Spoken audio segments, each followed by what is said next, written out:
जय श्री कृष्णा। कैसे हैं आप लोग फ्रेंड्स। आज की चर्चा बेहद महत्वपूर्ण होने जा रही है। आज 9 ग्रहों के राजा सूर्यदेव की चर्चा करेंगे, क्योंकि सूर्यदेव 15 जनवरी 2024 को अपना राशि परिवर्तन करने जा रहे हैं और राशि परिवर्तन करके ये गुरु के घर में रहेंगे। एक माह ये गुरु के सानिध्य में ज्ञान प्राप्ति करेंगे, आध्यात्म का चिंतन करेंगे और इसी दौरान खरमास का प्रारंभ हो जाएगा। इस दौरान क्या है, कुछ विशेष बातें आपको ध्यान रखनी है, क्योंकि इस दौरान आप नित्य कर्म वाले पूजा पाठ कर सकते हैं, किंतु कोई अनुष्ठान यदि आप करना चाहते हैं, कोई विशेष पूजा करना चाहते हैं, तो वो इस समय पर नहीं की जाती है। इसके साथ ही देखिए, ये गुरु के घर में इस समय पर रहेंगे, जिस कारण से इनके प्रभाव सभी राशि वालों को बहुत ही शुभ प्राप्त होने वाले हैं। किसी भी राशि को इस दौरान सूर्य देव कोई विशेष कष्ट नहीं प्रदान करते हैं, चाहे वो त्रिक भाव में ही क्यों ना हो। ये एक माह ऐसा होता है, सूर्य देव के यदि आपको बहुत शुभ परिणाम नहीं प्राप्त होते हैं, तो आपको निगेटिव परिणाम भी नहीं प्राप्त होते। किंतु कुछ राशियों के लिए तो ये परम सौभाग्यदायक समय होगा, जिनमें से आपकी राशि भी एक महत्वपूर्ण राशि है। तो देखिए, सूर्य जो होते हैं आत्मा के कारक होते हैं, पिता के कारक होते हैं, सरकारी नौकरी के कारक होते हैं। नौकरी कोई भी हो, उसके कारक जो हैं वो सूर्यदेव ही होते हैं। उसमें स्टेबिलिटी के कारक होते हैं, प्रसिद्धि के कारक होते हैं, आपके जीवन में स्थायित्व के कारक होते हैं। जीवन में चाहे खुशी हो, चाहे धन हो, या फिर चाहे आपके जॉब हो, कारोबार हो, इसमें जो स्थायित्व आता है वो यहीं से देखा जाता है। तो इस समय जब ये गुरु के घर में होंगे, तो गुरु के भी विशेष प्रभाव आपको प्राप्त होते हुए दिखाई देंगे, क्योंकि सूर्यदेव इस समय परम शांति की अवस्था में होंगे और सबके लिए बहुत कुछ लेकर आए हैं। तो इसी क्रम में आपकी राशि के बारे में विशेष चर्चा होने वाली है। पिछले कुछ समय में सूर्यदेव जो है बुध के साथ में गोचर कर रहे थे। बुधादित्य राजयोग बनाकर ये वृश्चिक राशि से गोचर कर रहे थे, क्योंकि वृश्चिक राशि के जो देव हैं वह मंगल देव हैं, वह इस समय पर नीच राशि में गोचर कर रहे हैं। हालांकि यहाँ पर सूर्यदेव आपके लिए अति उत्तम स्थितियां बनाकर बैठे थे, किंतु साथ में बुध होने के कारण, क्योंकि बुध देखिए सदैव साथ ही रहते हैं, किंतु बुध की अवस्थाएं परिवर्तित होती रहीं, जिसके कारण से आपको प्रभाव कभी अच्छे प्राप्त हुए, कभी थोड़े से निगेटिव हो गए और कभी आपको फिर से अच्छे प्राप्त होने लगे। अब यह देखिए, कुछ समय के लिए यानी कि 4 जनवरी तक के लिए 20 दिन का जो समय होगा, 15 दिसंबर से लेकर 4 जनवरी तक का समय जो होगा, वह सूर्य और बुध के स्वतंत्र प्रभाव आपको प्राप्त होंगे। तो स्वतंत्र प्रभाव जब आपको प्राप्त होंगे, सूर्य जैसा कि हम सभी लोग जानते हैं ग्रहों में राजा हैं, तेज के कारक होते हैं, आपके आंखों के कारक होते हैं, आरोग्यता के कारक होते हैं, जीवन में हर प्रकार की सफलता के कारक होते हैं। तो अब गुरु के घर में सबको सौभाग्य बांटेंगे, निराशा के बादल छट जाएंगे, सूर्य सी चमकेगी किस्मत, महाधनवान योग का निर्माण करेंगे। तो ऐसी स्थिति में आपके लिए बहुत कुछ प्राप्य होने वाला है। ऐसे में देखिए, कुछ ऐसी चीजें भी हैं जो आपको नहीं करनी चाहिए, जैसे कि इस दौरान आपको किसी विशेष पूजा पाठ से संबंधित कोई कृत्य नहीं करनी चाहिए। इस समय आपको भी थोड़ा सा सूर्य देव को बल प्रदान करने के लिए अर्घ्य वगैरह देना चाहिए। ऐसे में यदि इनके किसी भी प्रकार से आपको अरिष्ट प्रभाव प्राप्त हो रहे थे, या आपके बर्थ चार्ट में ये काफ़ी निगेटिव अवस्था में बैठे हुए हैं, तो इस दौरान उपाय करके, इस समय क्या है, जो भी आप इस समय पर उपाय करेंगे, दान पुण्य करेंगे, उसका आपको 1000 गुना फल प्राप्त होने वाला है। ऐसे हमारी वैदिक मान्यता है। तो आइए आज देख ले। तो देखिए, कोई भी ग्रह हो जब किसी भी भाव में होता है, तो ऐसा नहीं होता है कि सभी को एक जैसे ही प्रभाव प्राप्त होने वाले हैं। अब यहाँ पर इनके प्रभाव जो हैं कुछ आपको बदले हुए प्राप्त होंगे। क्यों? क्योंकि देखिए, हर भाव से संबंधित ये अपने प्रभाव देने वाले हैं।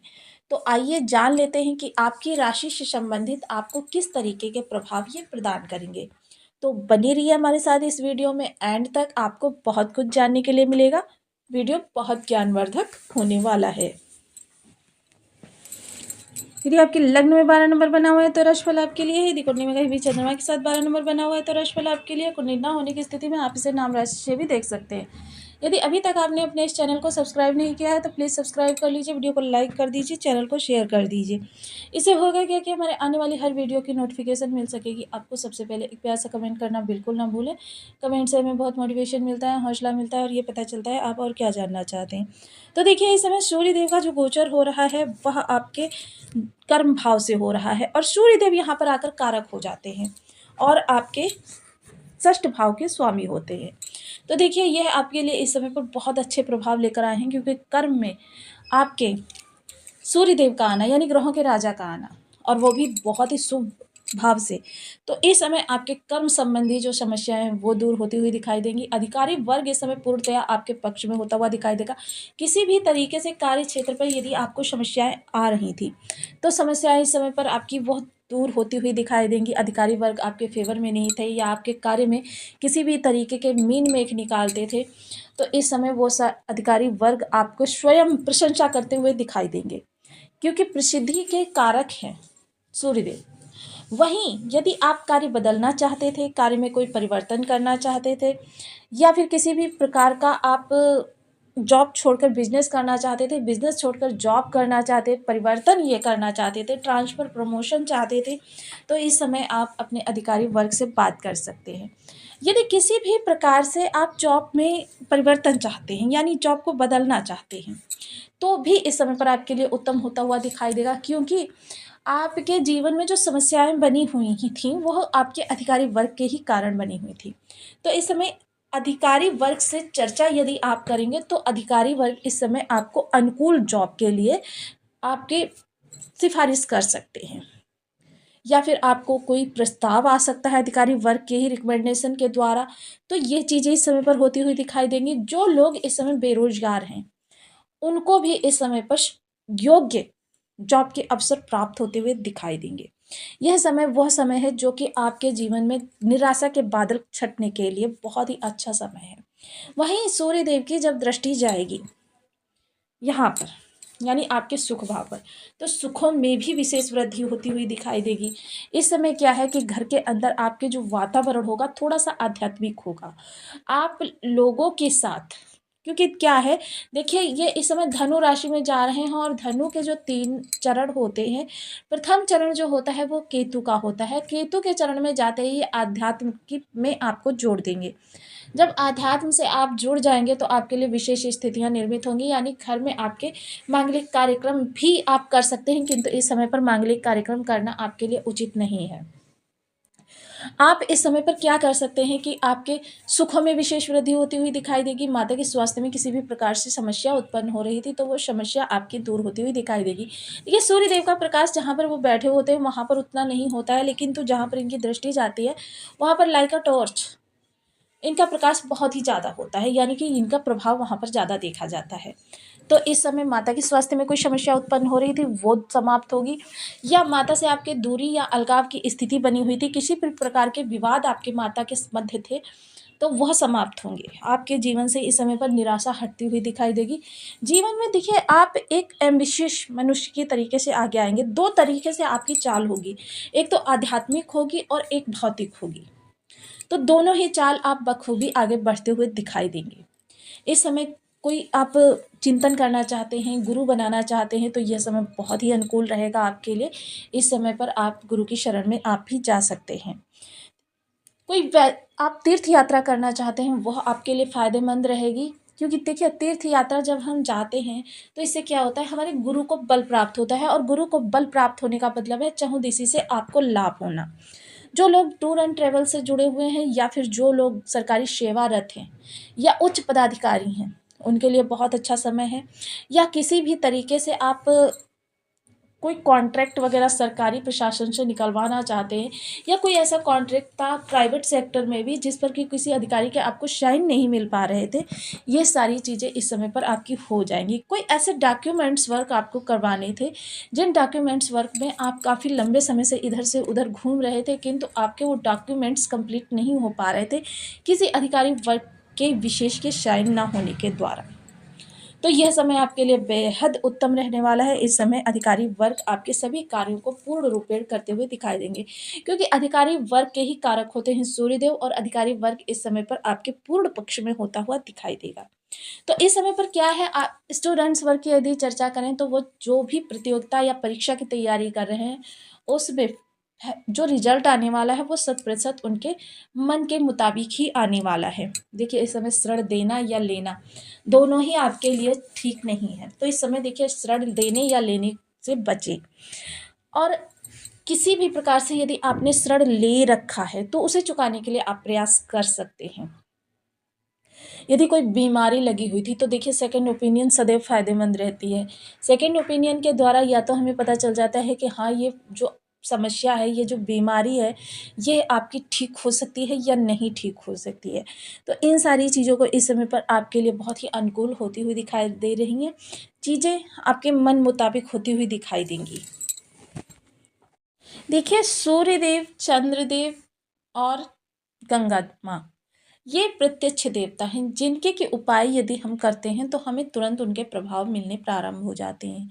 तो सूर्य देव के लिए देखिए, सूर्य देव जो होते हैं बेहद महत्वपूर्ण ग्रह होते हैं, पिता के कारक होते हैं और आपके जीवन में सफलता के कारक होते हैं। तो इनके उपाय हमें सदैव करने चाहिए। यदि किसी भी प्रकार से बर्थ चार्ट में सूर्य की स्थिति कमजोर हो तो आपको क्या होता है, परेशानियों का सामना करना पड़ता है, जॉब नहीं मिल पाती है या फिर पिता की तरफ से आपको समस्याएं फेस करनी पड़ जाती हैं। तो इस सब देखिए आपको सूर्य को सदैव अर्घ देना बहुत ज़रूरी हो जाता है। ओम घड़ी सूर्याय नमः इस बीज मंत्र का आप 1 माला, 2 माला, 5 माला, 7 माला, 11 माला का जब नियमित अपनी सुविधा अनुसार करना प्रारंभ करें, यह आपके सूर्य को बहुत स्ट्रॉन्ग करेगा। सूर्य को अर्घ देते वक्त देखिए, सूर्य को अर्घ दें तांबे के पात्र में, लाल चंदन डालें, लाल पुष्प डालें, 8 दाने अक्षत के डालें, 12 दाने लाल मिर्च के डालें और थोड़ा सा गुड़ डालें। गुड़ ना होने की स्थिति में आप थोड़ी सी चीनी वगैरह भी डाल सकते हैं। सूर्य को ओम घड़ी सूर्याय नमः का जाप करते हुए अर्घ प्रदान करें। सूर्य को घृत का भी अर्घ दिया जा सकता है। घृत का अर्घ जो होता है वो सर्वोत्तम माना जाता है। घृत का अर्घ देने के लिए छोटा सा तांबे का पात्र ले लीजिए। देखिए छोटा सा तांबे का पात्र मैंने इसलिए कहा क्योंकि ऐसा नहीं है कि हमने जल में 2-4 बूंदे घी की डालनी और हम सूर्य को अर्घ प्रदान करें, या फिर हम बड़ा सा पात्र ले रहे हैं उसमें थोड़ा सा घी लेकर हम सूर्य को अर्घ प्रदान कर रहे हैं, ऐसा नहीं। लेकिन जो विधि मैं बता रही हूँ उस विधि के द्वारा आप अर्घ दे सकते हैं, और नित्य नहीं दे सकते तो आप रविवार के रविवार सूर्य देव को अर्घ इस विधि से दें। सबसे पहले पात्र एक छोटा सा ले लीजिए और उस पात्र को पूरा घृत से भर लीजिए। सामने एक थाली रख लीजिए और उस थाली में आप सूर्यदेव को अर्घ दें, और बाद में इस थाली के घी को आप अपने दैनिक इस्तेमाल में कर सकते हैं। तो इस तरीके से भी आपके लिए यह बहुत ही उत्तम रहेगा, क्योंकि घृत का अर्घ सर्वोत्तम माना जाता है। लाल रंग की वस्तुएं, चाहे वो गुड़ हो, लाल कपड़ा हो या फिर अन्य कोई वस्तु, धर्म स्थान पर दान की जा सकती है रविवार के दिन। पिता के सानिध्य में जितना ज़्यादा रह सकते हैं उतना आपके लिए उत्तम होगा। पिता को लाल मिठाई उपहार स्वरूप दें, लाल वस्त्र दे सकते हैं। ये सारी चीज़ें पिता को उपहार स्वरूप दें, आपके लिए सूर्य आपके बहुत अच्छी रिजल्ट लेकर आएंगे। तो आपको वीडियो कैसी लगी मुझे कमेंट बॉक्स में जरूर बताएं। चैनल पर न्यू हैं तो प्लीज़ वीडियो को लाइक, शेयर, चैनल को सब्सक्राइब करना बिल्कुल ना भूलें। मिलते हो नेक्स्ट वीडियो में, तब तक के लिए नमस्कार। अपना ध्यान रखें, स्वस्थ रहें, मस्त रहें।